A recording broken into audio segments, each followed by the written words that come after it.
Bienvenue à une nouvelle édition de notre programme au féminin.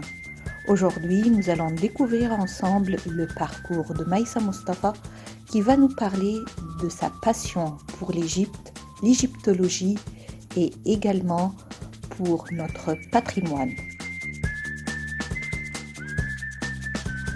C'est vrai que la période de l'enfance marque la vie pour toujours. Maïssa Mustafa se rappelle de son enfance. Oh là là, c'est un peu loin là, mais je vais essayer de me rappeler. Mon enfance, c'était à Héliopolis, ensuite c'était à Mohandessine. J'étais à l'école lycée français d'Héliopolis, ensuite de Zamalek. Et c'était, à mon avis, ce que je rappelle de mon enfance, c'était une bonne enfance là. Mais je suis née dans une famille de pharmaciens. Mes parents, mes tantes, mes oncles, mes cousins, tout ce que tu peux imaginer de la famille. Alors, j'étais orientée d'être une pharmacienne comme toute la famille. Pourtant, mon père, ce que je me rappelle, que mon père, il adorait de voyager et il était le fondateur d'un club pour les pharmaciens. C'est-à-dire, on avait la pharmacie, il travaillait au gouvernement dans la section des médicaments, l'exportation aux pays arabes surtout. Et à cause de sa carrière, il a fait le tour du monde parce qu'il travaillait dans l'exportation des médicaments. Et c'était toujours pour l'État, certainement. C'est l'époque des années 60, 70.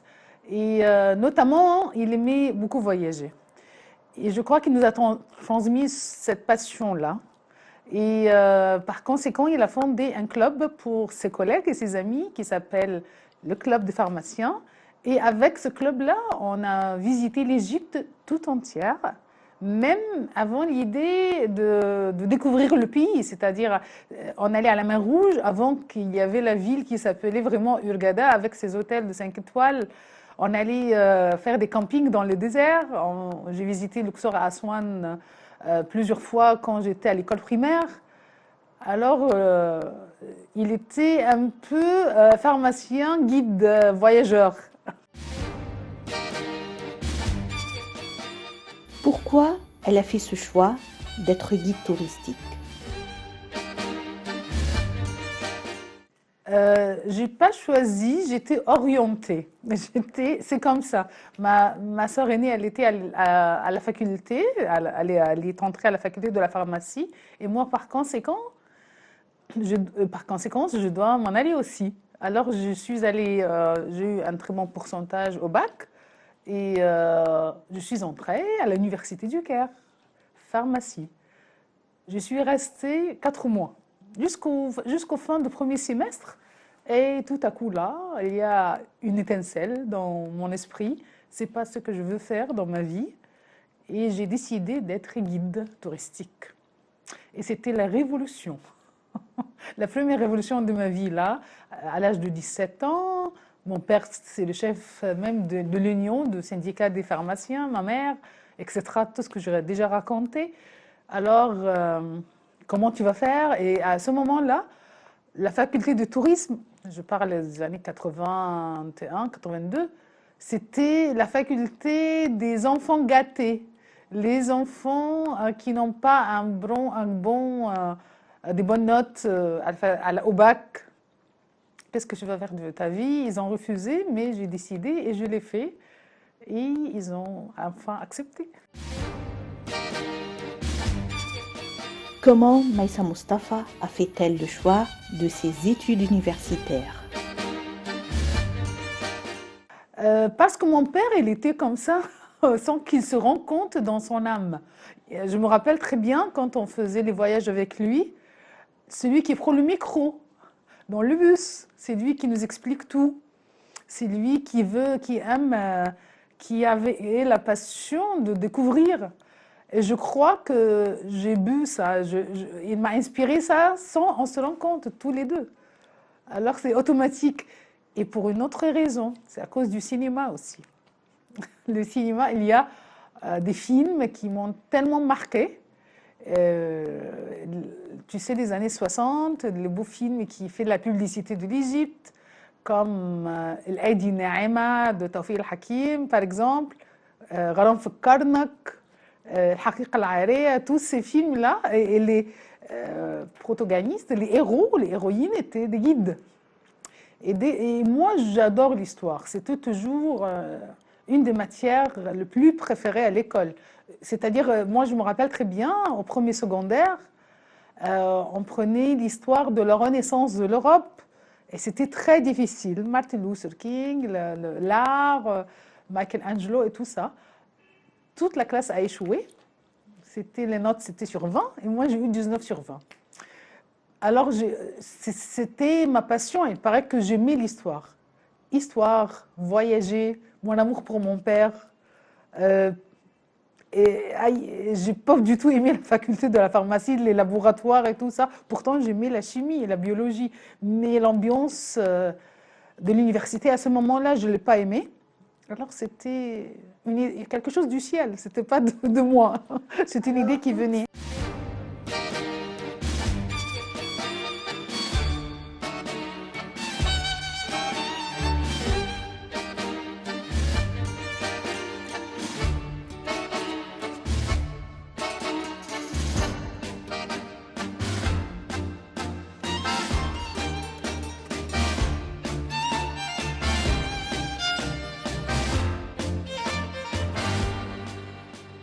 Influencé par l'amour de son père pour l'Égypte, pour l'histoire et pour le cinéma, Maïssa Mostapha a décidé d'être guide touristique et de continuer avec la même passion.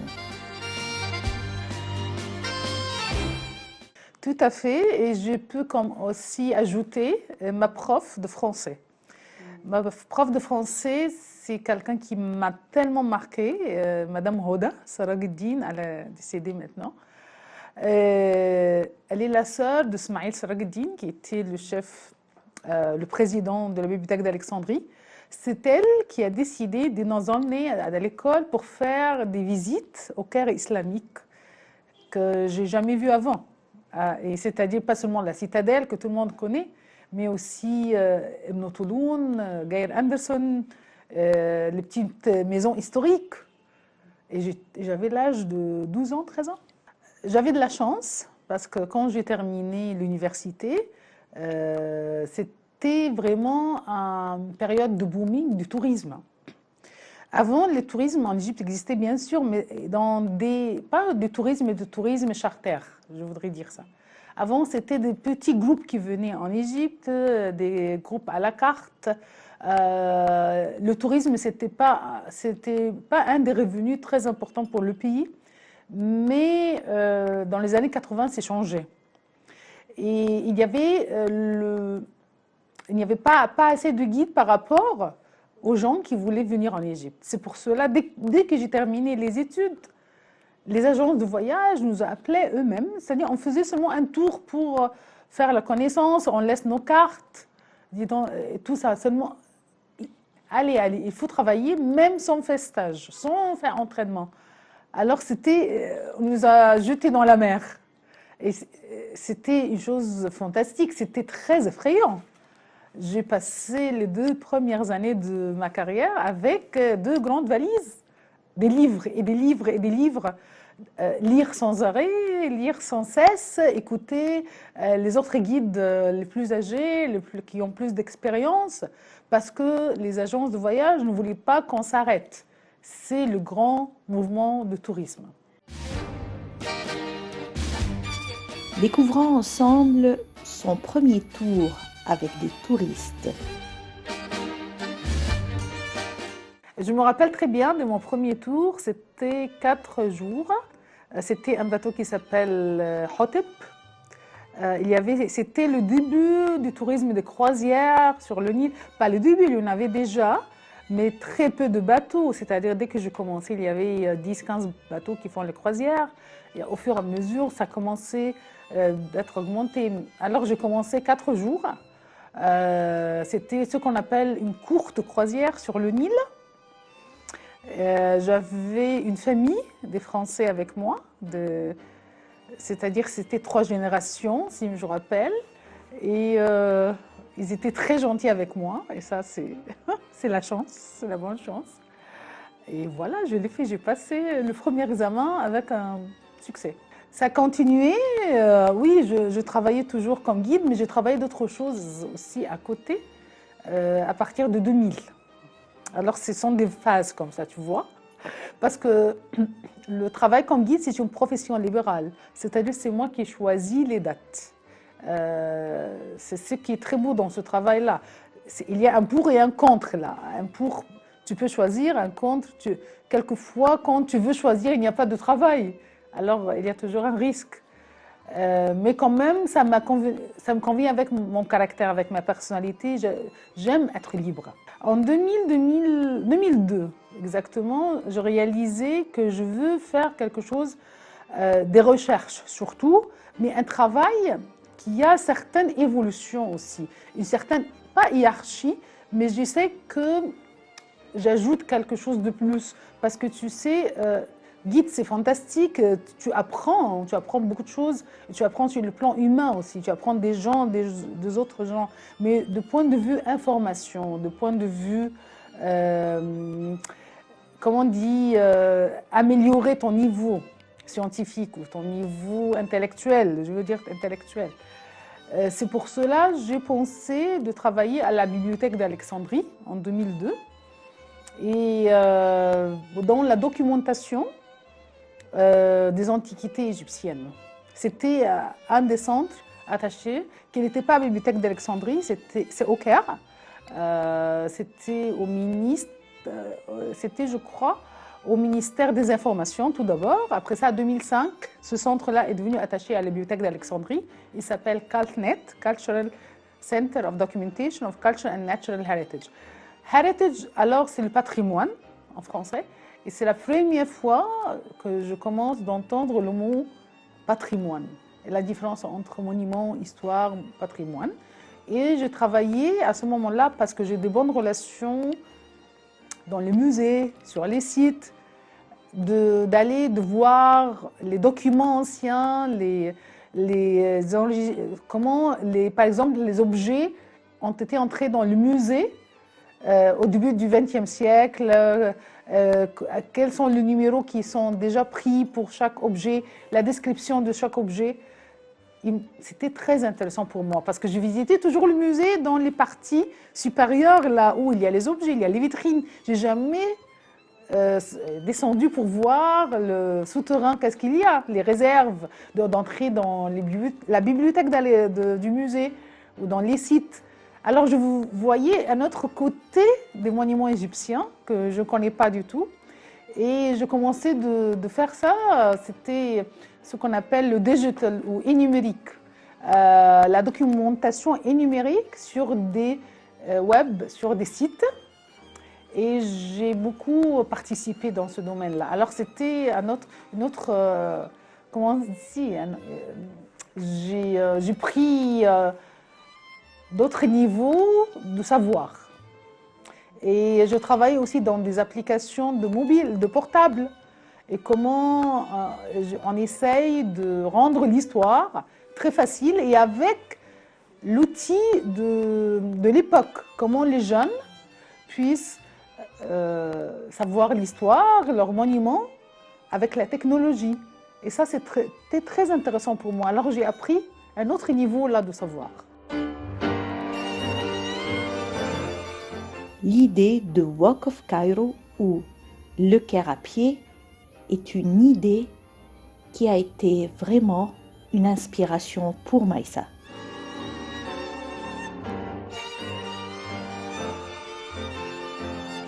Ça, c'était une idée, c'était grâce bien sûr d'un événement important qui passait en Égypte, je crois qui a marqué tout le monde. C'est la révolution de 2011, en 2011, le 25 janvier. Je crois après la révolution, les gens commençaient de se connaître. Et ça commence des groupes, des gens qui se formaient ensemble, pas nécessairement des jeunes, des gens de tous les âges, sur les plans artistiques, c'est-à-dire des groupes de musique, de dessin. et par conséquent, de découvrir le patrimoine.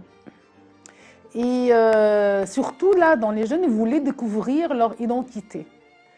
Je crois que c'était un de très bons côtés qui ont suivi la Révolution, tout ce qui s'est passé, tous les événements qui sont passés plus tard.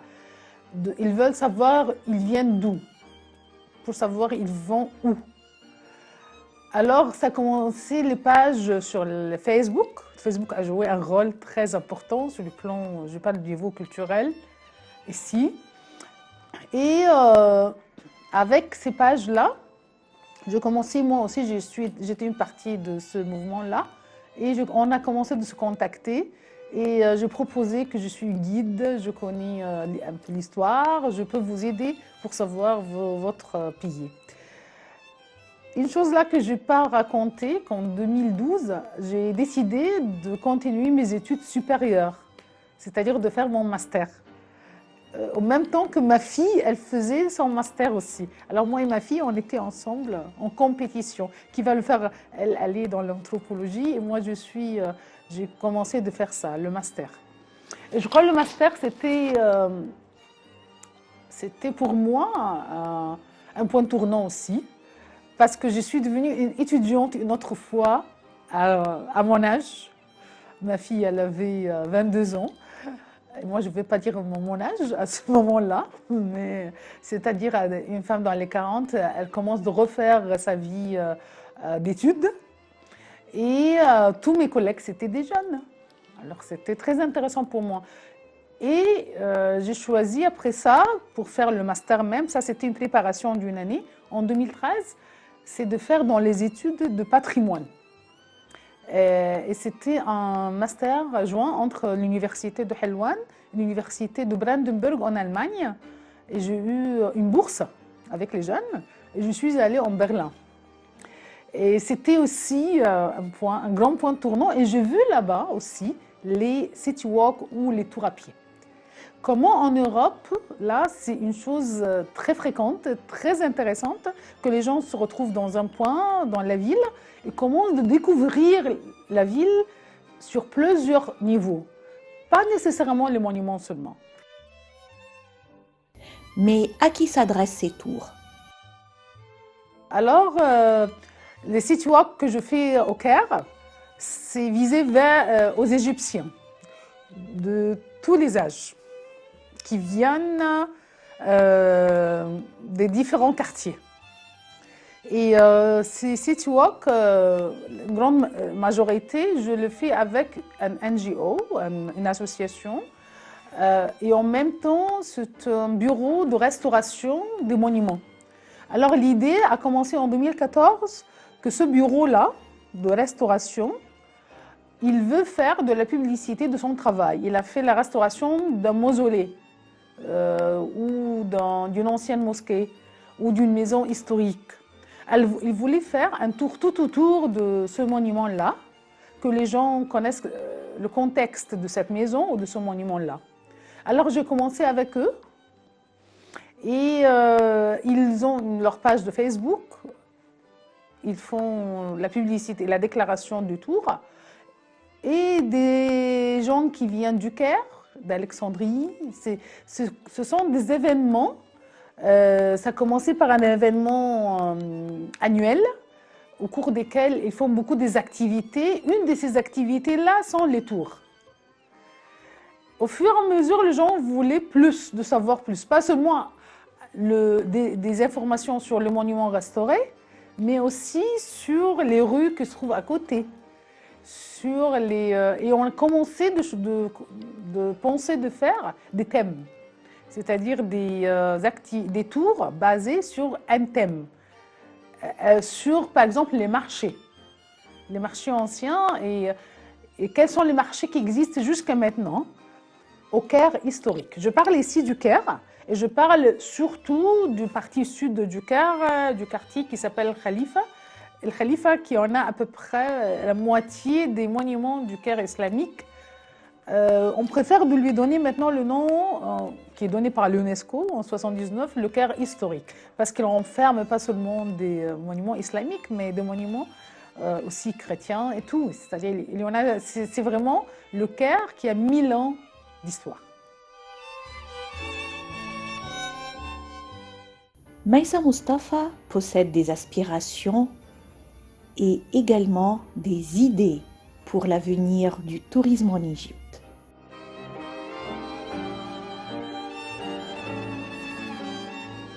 Dans le domaine, je vois que je vais continuer, c'est-à-dire quand j'ai voyagé à Paris ou à Rome ou en Berlin, ces tours-là n'arrêtent jamais. C'est-à-dire il y a toujours des visiteurs, on a certainement des étrangers qui viennent avec nous, surtout les étrangers qui vivent en Égypte, qui sont parmi des missions diplomatiques ou qui sont des étudiants ou des échanges entre l'Égypte et les autres pays. Alors, je crois que ça ne se termine pas parce que les gens veulent encore découvrir et découvrir. Et pas seulement découvrir, parce qu'une fois qu'on sache, on va être des membres actifs. Et les membres actifs, c'est pour garder notre patrimoine, pour le protéger. Pas seulement le patrimoine ici matériel, mais je parle aussi de l'immatériel, ce qu'on appelle le tangible, intangible, c'est-à-dire comment aussi aider les gens qui sont dans les quartiers où il y a les monuments, comment faire des activités, pas seulement l'aider, faire des activités communes avec eux. Parce que ces gens qui habitent dans des quartiers pareils, ce sont eux les gardiens du patrimoine même. C'est une chance que les gens se connaissent, se voient, parlent ensemble. Et à mon avis, ça, c'est un des meilleurs buts de ces tours-là.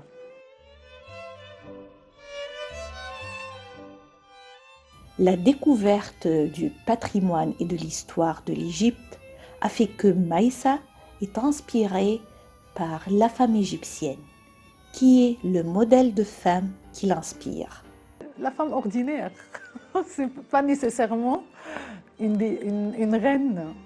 Parce que quand j'ai lu beaucoup dans l'histoire, bien sûr, j'ai trouvé que la femme égyptienne ordinaire du peuple, c'était quelqu'un, c'était une femme de caractère, elle partageait dans la civilisation égyptienne d'une façon très forte, elle travaillait, elle possédait, elle vendait, elle achetait, elle avait le droit de garder son propre argent, elle a une part de l'héritage comme son frère exactement.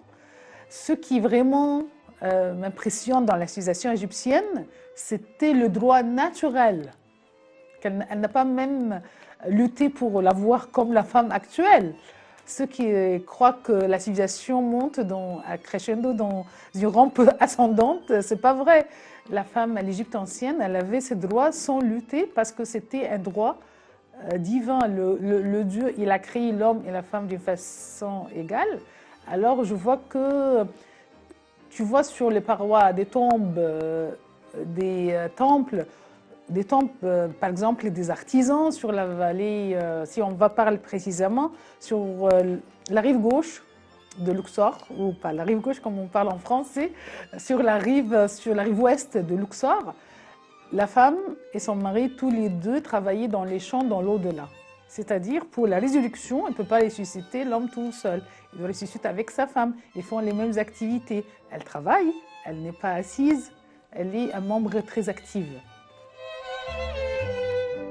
Chacun d'entre nous possède des peurs et des craintes. Quelles sont les craintes de Maïssa Mustafa? Mes craintes que je veux que mes enfants vivent dans leur pays. Et les enfants de mes amis qui vivent en Égypte, ils ne vivent pas ailleurs.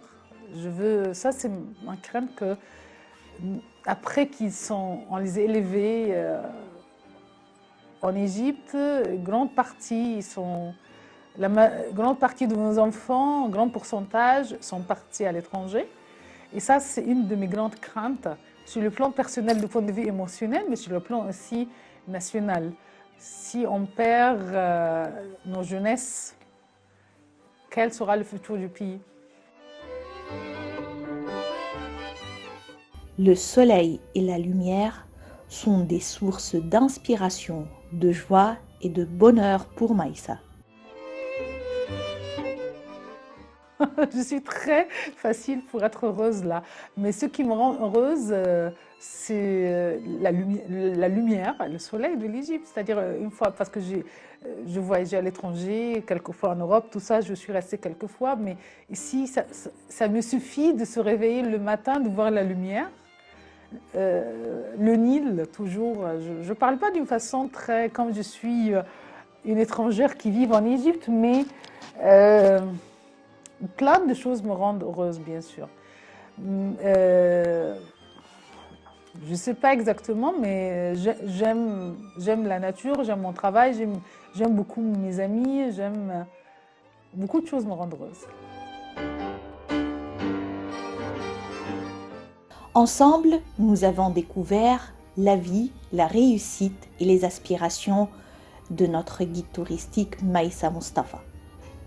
Ensemble, nous allons découvrir d'autres réussites au féminin. À la prochaine.